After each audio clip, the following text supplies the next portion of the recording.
Hey everyone, my name's Pupsker, and today we're going over Devstream 139.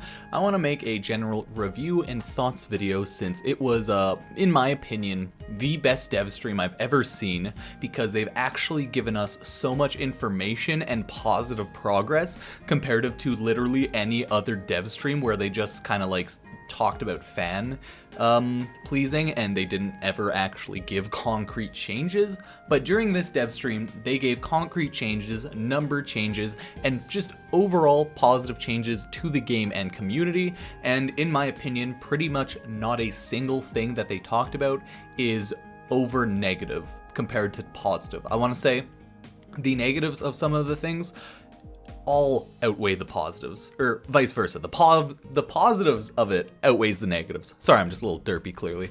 So that's a good thing. One thing though, before I start going over everything, that did concern me about Devstream 139 was that Steve kept going on about how he kept thinking that it would be such a boring Devstream, that everyone would hate it. He kept going on about like doubling the platinum prize, and you know, they did double the platinum prize, but he quickly brought that up. He seemed like so impatient and like he just didn't want to be there. And then he couldn't, like, he just kept pushing for the platinum giveaways because like people were bored because he thought we would all hate it. And that's a very concerning mindset, and I want to know why he's thinking like that. I did reach out to him on Twitter, not expecting a response, and naturally he did not give me a response. But I'm just very concerned that he thought we would all really hate Devstream 139 when in actuality it was probably the best Devstream in existence, and I honestly do think that might be an issue with how he sees the community and how he thinks we think about the game. Of course, that is just pure speculation, but out of all of the Devstreams, I did want to say that before I actually went over the changes, because again, it's a little concerning in my opinion. But again, since he didn't really give a response as to why he thought like that, because he did say graphs and numbers we thought would be boring, but he clearly misunderstood the entirety of the dev stream. So yeah, that definitely concerned me. But overall, that doesn't really matter because he could be thinking like that for many, many reasons. Now, let's go on with the dev stream. So they had a 2x Affinity weekend in hurrah of the dev stream. Naturally, that's good. I've been leveling up as well. Probably gonna hit MR 18 within a month, I hope. But I do have like 30 weapons that I still need to level. So hey, good time to do that. So the Railjack onboarding changes. In total, there are about 21 big point changes they were talking about, so I'll go through them point by point. Issue is they didn't really number them correctly on which spot they were on the website. They actually completely fucked that up, but it's not actually a big difference. It's just like they put things in the wrong order on the website compared to how they numbered it on the dev stream. I'm not going to be editing this video a ton because I just want to get my thoughts out and talk about it, and it's like 2 o'clock and I want to get this video out by like 6 or 7 o'clock my time, so hey, let's get this done. The Railjack onboarding changes, damn. They made it much cheaper, like way cheaper for anyone to build a Railjack because they looked at the numbers and then realized that almost nobody was actually completing Railjack. I think the Steam achievements have a sub 1 to 2% for people that actually completed the Railjack mission, and that makes complete sense. Obviously, a ton of veteran players that don't play anymore couldn't do that achievement, so that accounts for a ton of that. And a lot of new players don't have the patience, time, or energy to farm up 6 million credits, like 30 Argon crystals, and all of that. It is 100% understandable. This is a good change in my opinion. I and everyone else in the game thought that Railjack building was honestly one of the worst choices that they could have made for Railjack, even though they did release it early. So good on them. If you have the Railjack missions not completed yet, well, the new values will be changed and you won't have to worry about that, you know, obviously when this all goes through. If you have a partial completion of the quest, you will get refunded the difference of resources from, you know, old value to new value, and you will get 1 repair drone. If you have the Railjack fully completed, like myself, you will get 100% of the difference from the old Railjack build cost to the new Railjack build cost refunded to you, and 2 repair drones. So I get to repair drones, ha ha ha ha ha ha, and like 5 million credits and a ton of resources, which I actually desperately need right now to build weapons because I'm out of like polymer bundles and oxium and a couple other things, so please help. Hexanon as well, need to build Wisp, man. Next, we have Railjack bug fixes. So this is pretty self-explanatory. Railjack has 45 plus bug fixes, so I'm not going to go over them. All in all, this is so far still a very positive experience of a dev stream. Things like intrinsics just straight up not working, the values being wrong. I think they listed 45 plus bug fixes, so if you care to read all of that, I am going to obviously link the forum. And naturally, if I do mess anything up, feel free to correct me so I can pin you and comment on the description, but make sure you timestamp when I say something wrong, because when people don't timestamp it, I generally ignore it because I can't proof the video in 20 minutes every day, that kind of deal, right? I don't have time. So hey, thank you. Let's continue. The third change is armor, health, and shield. So essentially, armor, health, and shield's been a shit show forever. The devs realized that shields are kind of worthless and armor and health is where it's at. And on the enemies, their armor scaling and late game scaling is insane. So they're changing the exponential curve to an S curve, so late game doesn't shoot up incredibly fast. It just kind of equals it out. This makes it so that we'll be able to do late game farm runs, like 5-hour survival runs, a lot easier. And it'll just be generally overall a good experience. So the massive difference from like a level 80 enemy to a level 150 enemy won't be like 50 times. It'll be like 2 times or 3 times, you know? Like an understandable difference. Slash now damages shields and it does not bypass the shield. And Toxin's now neutral as it used to apply to armor with a 25% bonus.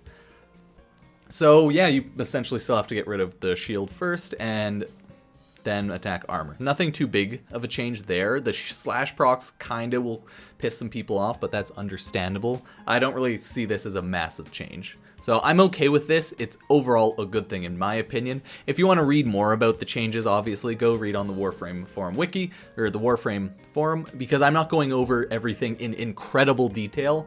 If I do make that sort of video, it'll be me reading off the patch note updates when the update releases. And I do plan on doing that, so if you ever want to listen to me talk for an hour or two, that will be the video.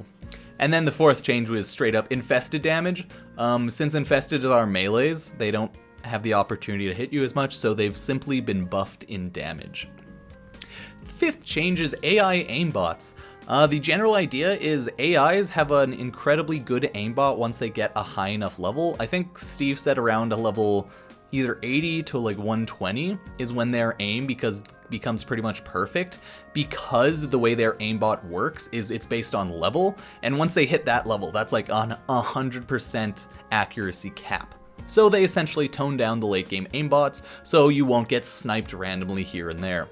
I 100% approve of this because once in a while I just have random issues when I'm not playing a fail-safe tanky Warframe where I would just get sniped out of nowhere and I have no like opportunity to react or get out of there because hit scan weapons will hit me 100% of the time.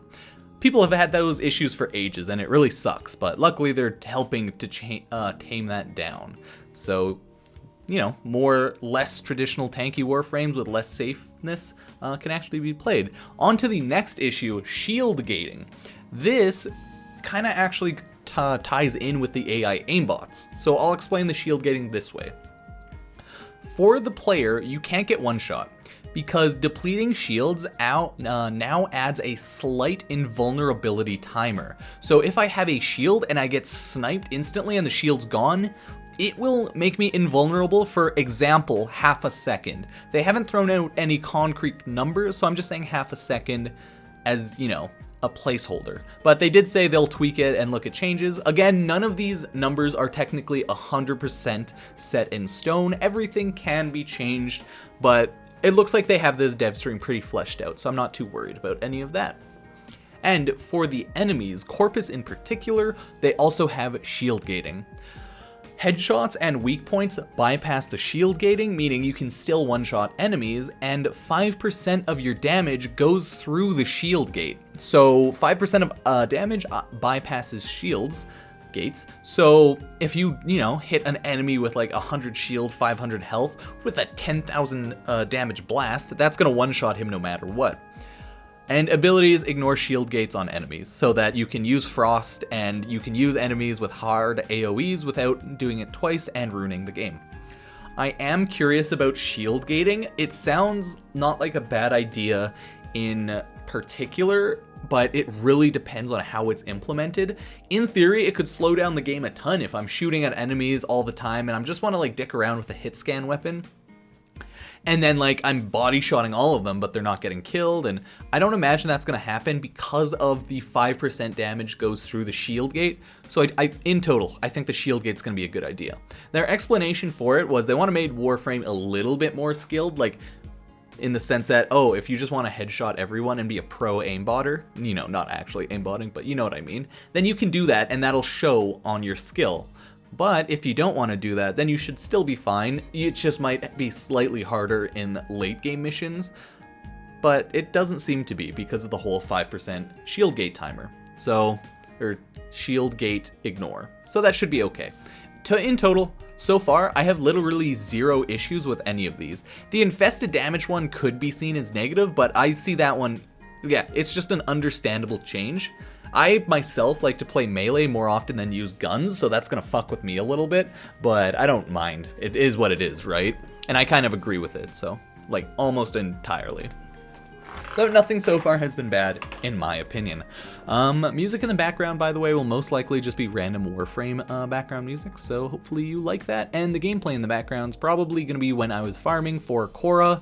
Yeah, I'm gonna be making a where to farm Korra video soon, but I'm just gonna use that footage if I don't have any other footage, because I don't have time to record more footage right now, and I don't always record my footage. I'm a bad YouTuber, guys, okay? I work full time.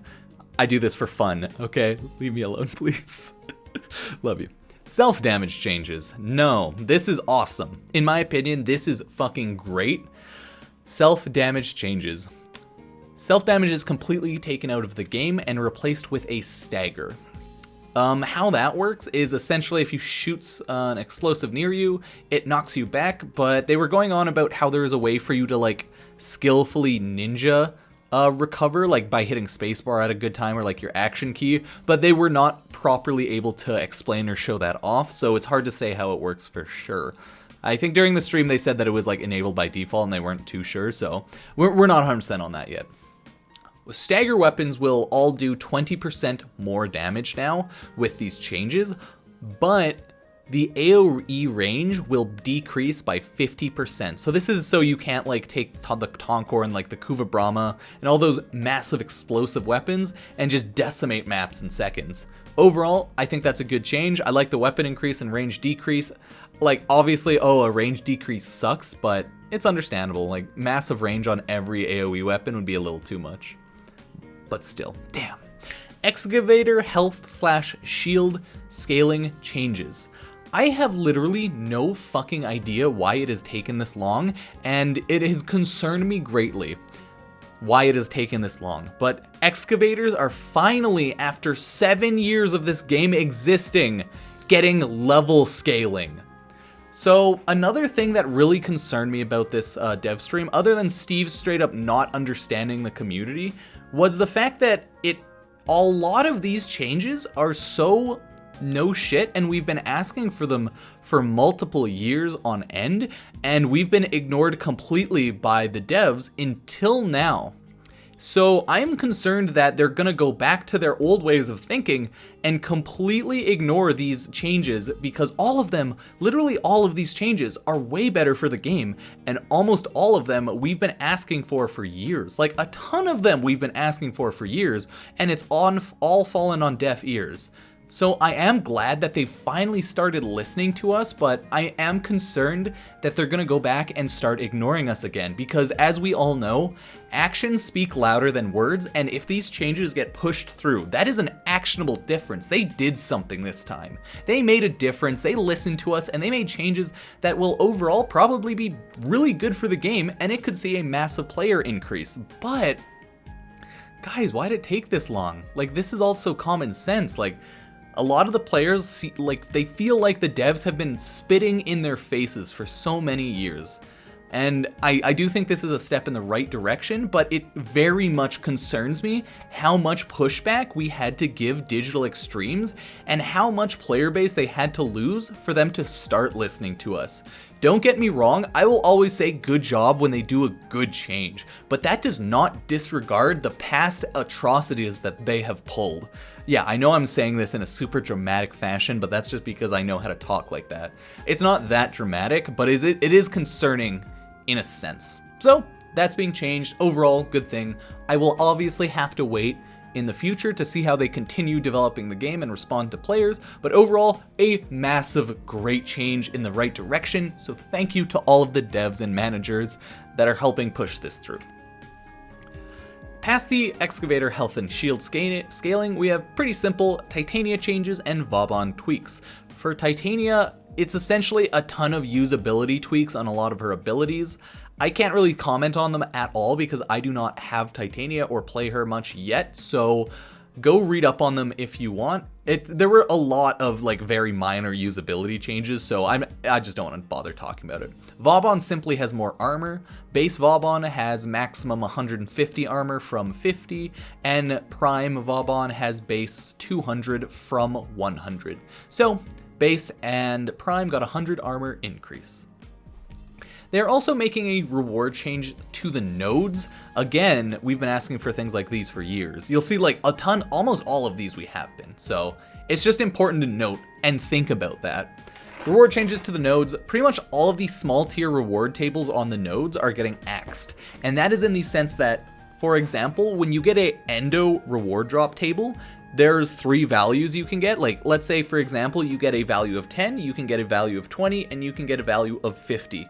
They're essentially wiping out their low tier 10 and 20 reward tier values for items and just having the 500 tier or like 50 tier.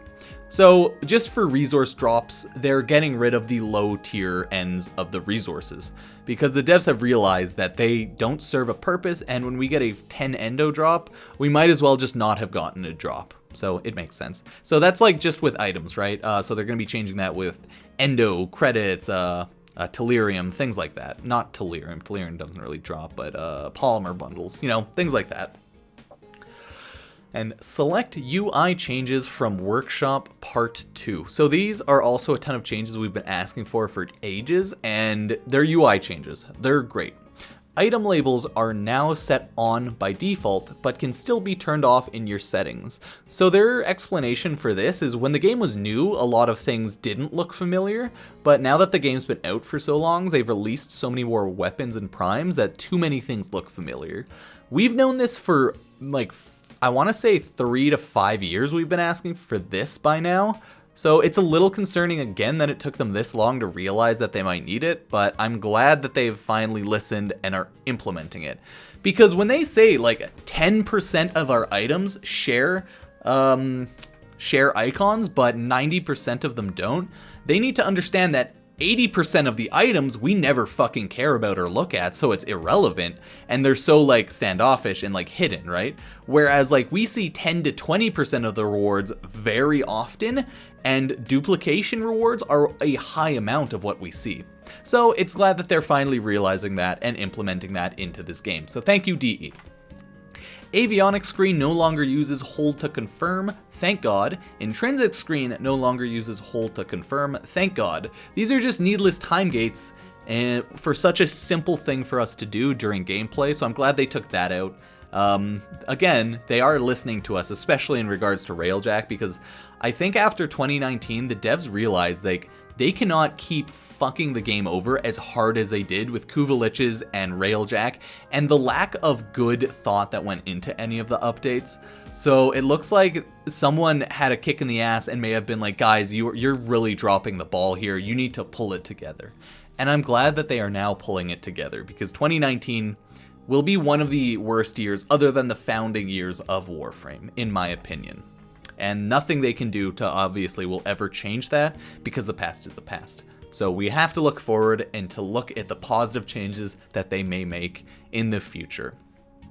Hold to confirm, added to revive to avoid accidental aborts. See, now this is an understandable time where you would want a hold to confirm with something that is actually consequential if you click it, whereas adding avionics or intrinsics, it's not really that consequential, in my opinion. So yeah, particularly on controller during arbitration missions. Yeah, that makes complete sense. Dead screen, i.e. you are dead but squad goes on, now preserves the HUD so you can see mission and squad stats. Yeah, okay, that's cool. Added a forge all button on the payload screen in dojos. Huh. Okay, interesting. That's good. More stats on DPD, that's good. And general scroll bar usability improvements with controller. Yeah, I'm not going to take advantage of obviously any of the controller stuff, and I'm not sure about what added a forge all button on the payload screen in dojos is for. I think that's for, the railjack stuff, so you can pre-forge everything. Yeah, I think that's all that is, so that's good, but none of this is going to affect me greatly, but it's all good stuff. Trust me, it's good. They have finally added 100 times blueprints for things like restores, and everyone's hoping it'll be for things like restores and ciphers.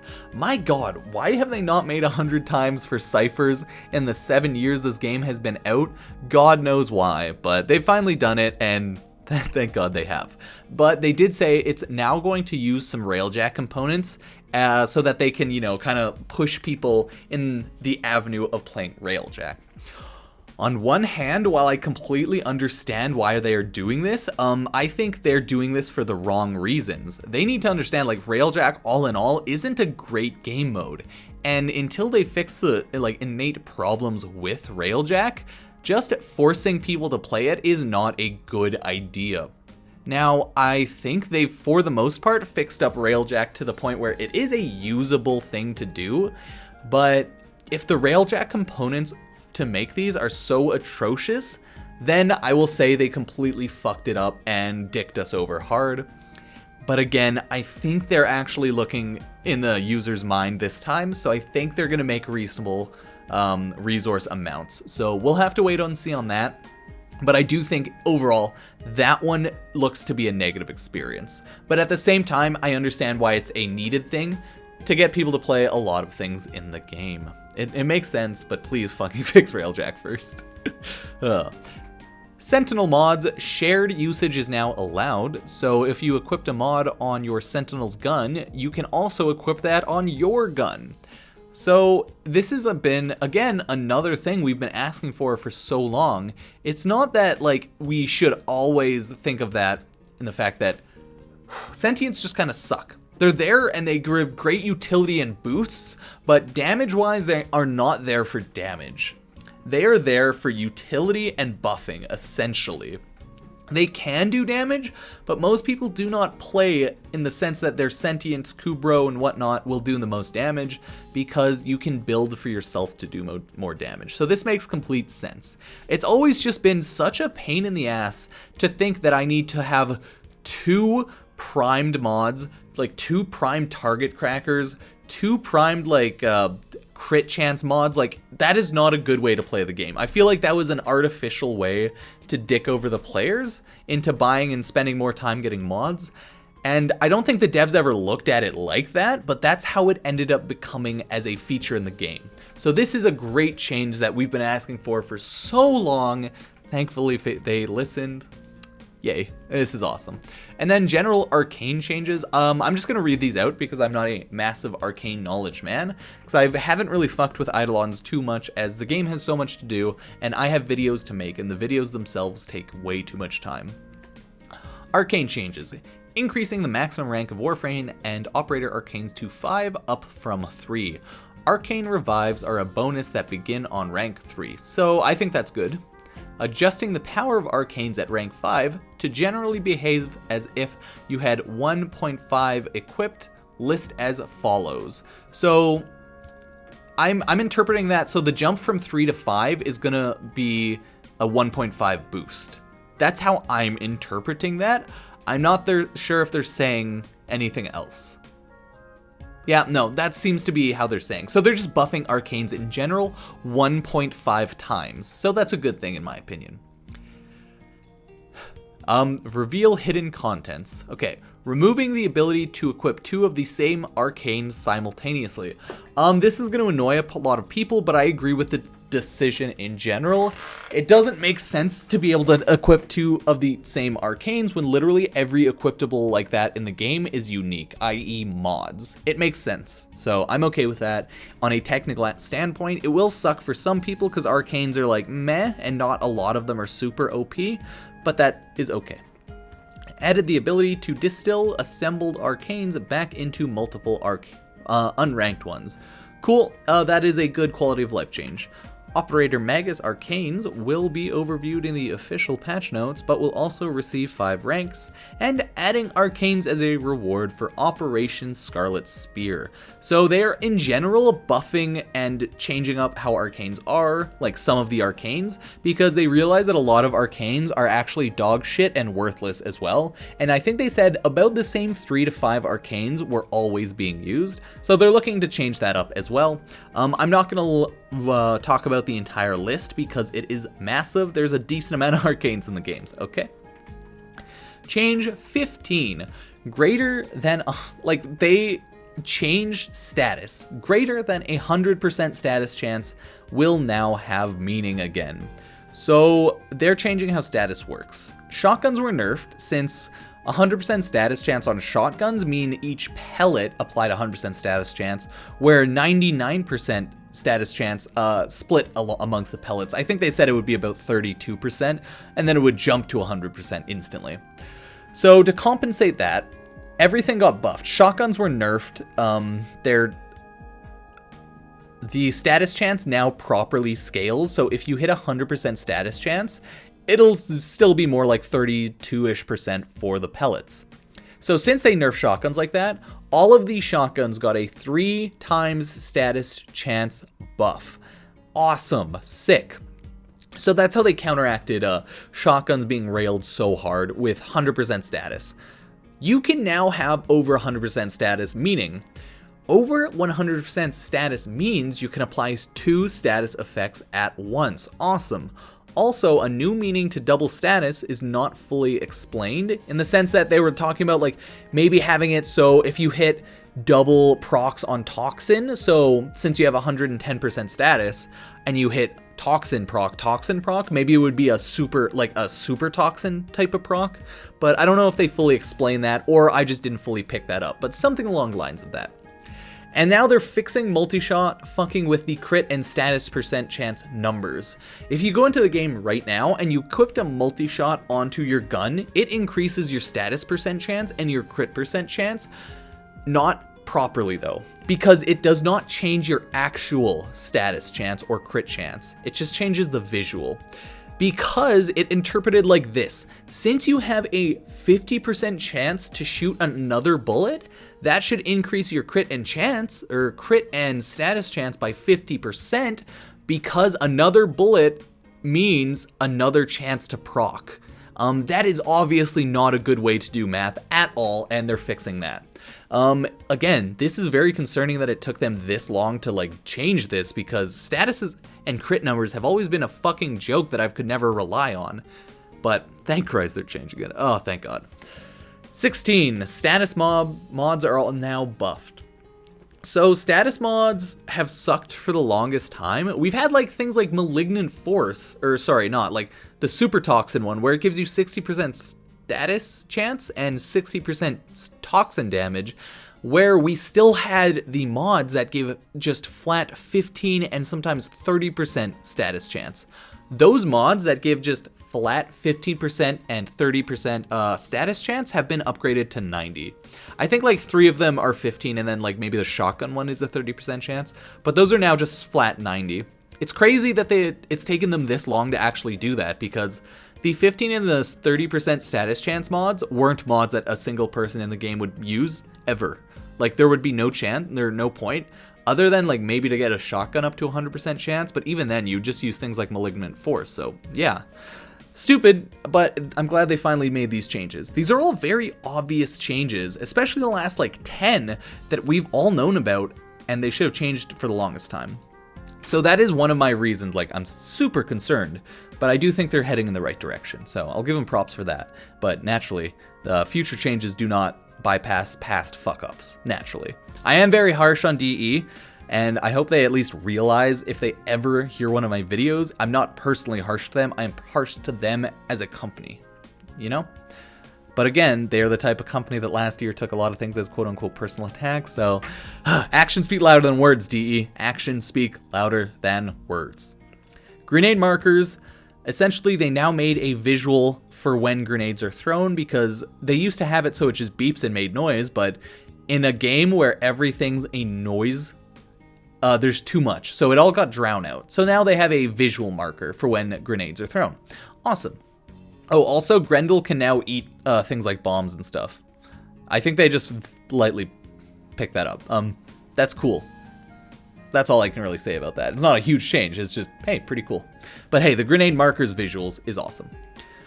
18, Kuvalich murmurs / fixes. I don't know why it's listed as this, but it's just general bug fixes and whatnot for Kuvaliches and a couple murmur changes. I couldn't read, and I read what was online. I didn't see any specific murmur ones, so maybe they just like they messed up titling that one. But hey, Kuvalich fixes. Go check them out. There's a ton. Well, not a ton. And then the last couple 3 are pretty simple. Deferred rendering preview, that's an opt-in. Essentially, it is a better graphics opt-in if you have it, because Warframe is getting a graphics upgrade. I'm planning on getting a new computer in a year, so when I start uploading videos at 1440p, I'm going to be so jazzed for all of these upgrades. Trust me, I plan on spending $3,000 to $4,000 on my personal computer, / my studio computer that I have now, so trust me, it's gonna get whack. Whack, dude. And also preview for HDR rendering. Again, just better graphics. Things will look better in the game, and they'll handle everything better. So these are just straight up good fixes. And then finally, FOV changes from 78 to 90. Thank God they've made these changes. In most shooter games, I myself am used to playing at an FOV of I think around 120. So Warframe has always been one of those games that I didn't like the FOV, like it's just so small. And Warframe is a game that has so much visual clutter that you need a large FOV. So I'm very happy they added this. The reason they can't quite go to 120 is because since Warframe has so much graphical intensity and visual noise, it might just be too much. So I get why they just upped it to 90.